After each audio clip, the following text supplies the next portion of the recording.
This is Session 52, the Book of Nehemiah. The context. With reference again to the timeline chart, you will see that Nehemiah led the third group of returnees back from exile to Jerusalem in 445 BC. But unlike other leaders who were prominent in these groups returning from exile, Ezra, Zerubbabel, Haggai, Zechariah, this man Nehemiah was not a priest nor a prophet. He was a government worker, much like Daniel, though not quite as high a position. Specifically, his job was cupbearer to the current Persian king Artaxerxes, the successor to King Xerxes. This was a very important position in the Persian Empire.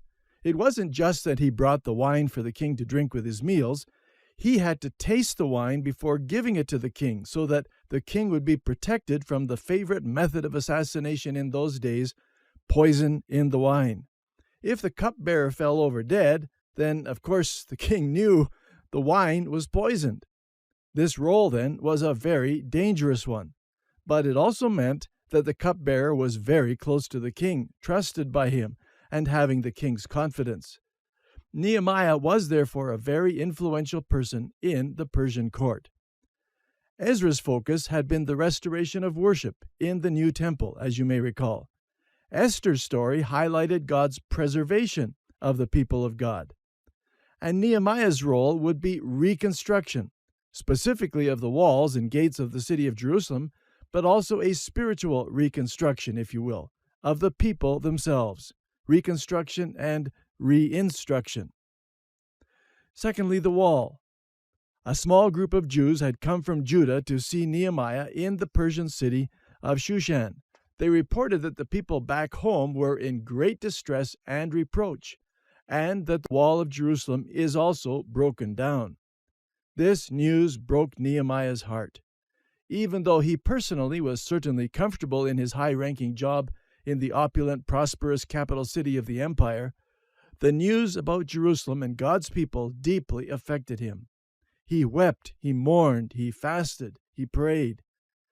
His response reminds me of Bob Pierce, the founder of World Vision, who famously said, "Let my heart be broken with the things that break the heart of God." Nehemiah had that kind of heart, and you and I need a similar compassion and identification with God in his concern for so many people and situations in our broken world. In chapter 2, the king gives Nehemiah permission to return to Jerusalem and repair the walls. The temple had been completed by now, but the walls and gates of the city of Jerusalem were not rebuilt yet. There were still heaps of rubble, which meant that the temple was exposed to danger. The wall of Jerusalem was a symbol of security, strength, and salvation.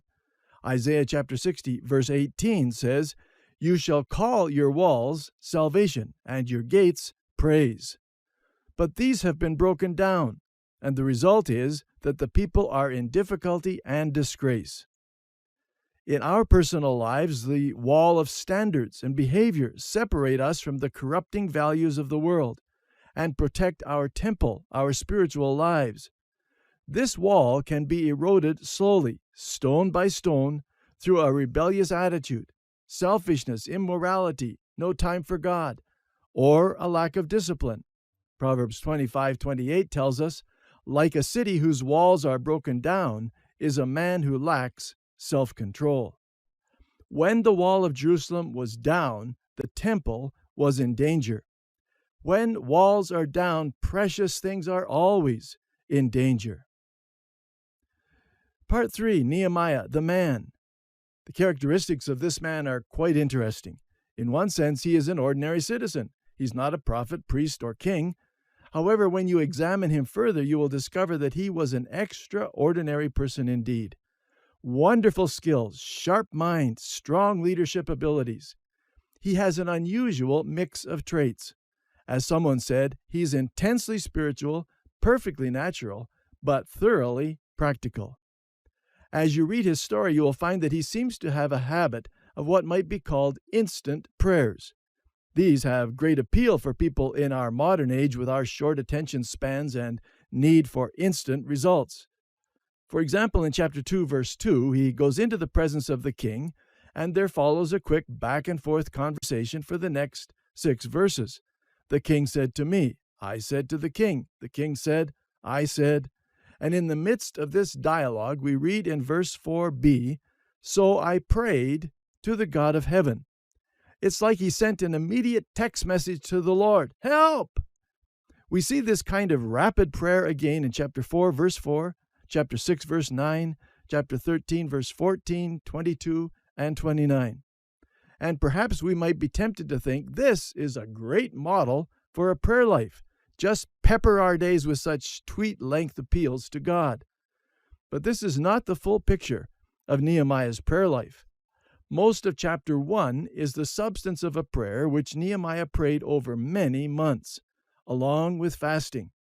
His prayer connection with God was a deep one, and those instant prayers only arose out of this very solid foundation of much time spent with God. In fact, 2 of the 7 full prayers recorded in the Old Testament are in the book of Nehemiah.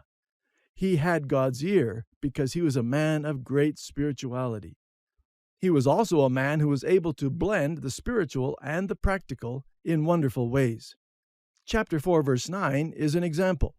We made our prayer to God, and we set a watch against our enemies day and night. A great balance of the spiritual and the practical. Someone said faith is trusting God enough to believe that you can make goals and plans to use the gifts He has given you. This balance is something Nehemiah did all the time, making his book a gold mine of management principles, including the old standby of management, PLOC, planning, leading, organizing, controlling. His leadership includes all of that, coordinating, inspiring, motivating, communicating, making decisions, growing, building, troubleshooting, overcoming problems. Practically any area of management you can name. Nehemiah shows us how to do it because he was a terrific manager. Part 4, the structure. His job, as we noted earlier, was to reconstruct the walls of Jerusalem, covered in the first 6 chapters. That was his main focus at the beginning of this project, in order to provide physical security for the people. It wasn't an easy task. There was lots of opposition. Nehemiah and his workers were scorned and mocked by people standing around watching them. Others used physical force to try and stop the work. Still others used deceit and craftiness, bluff and treachery, all sorts of ways in an effort to halt the work from without. But not only were there problems on the outside, there were problems on the inside, as the people of God are faced with many discouraging elements and are getting worn out. The city is full of rubble and debris. Everything is in a mess. You may know how this can happen in the smaller confines of a room in your house, which just seems to get messier and messier every passing week. Facing the task of cleaning up such a room can be very daunting and discouraging. That's what Nehemiah's people felt like, highly discouraged by fatigue, by frustration, by failure, and by fear even of death threats. As if that wasn't bad enough, there are also people within the city who are motivated by greed. There were people around who were always on the lookout to see what they could gain from this situation. All of these things meant that Nehemiah's job was exceptionally difficult. Nevertheless, they managed to complete the walls and gates in record-breaking time, just 52 days, because of God's good hand upon them. At this point, Nehemiah's role changes to being the governor of Jerusalem, as we see in chapters 7 through 13. In this new capacity, he reinstructs the people along with Ezra, who now shows up in chapter 8. They reinstruct the people in the laws of God in order to rebuild the people in spiritual security. This meant dealing especially with some very difficult relationship problems. We don't have time to dig into these in this overview course.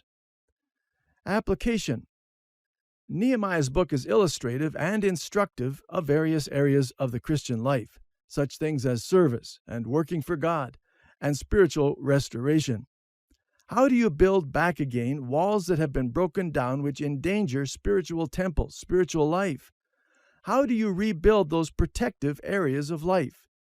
And the need for revival and restoration. Nehemiah shows us numerous principles relating to these aspects of life. I encourage you to read his book yourself, looking for and applying these principles.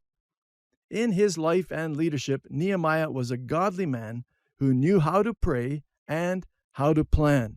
He had a sensitive heart and a sensible mind.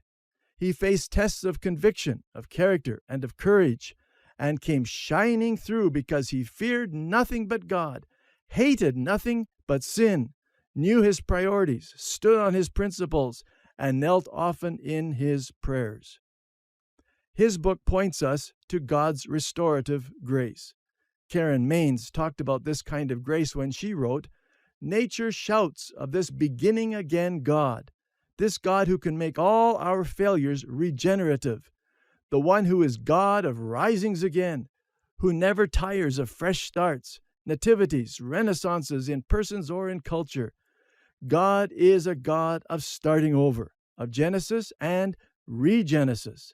He freshens the world with dew. He hydrates withered human hearts with his downpouring Spirit." May you know his restorative grace today. Our next session will be the final one in this course as we look at the last book in the Old Testament, the book of Malachi.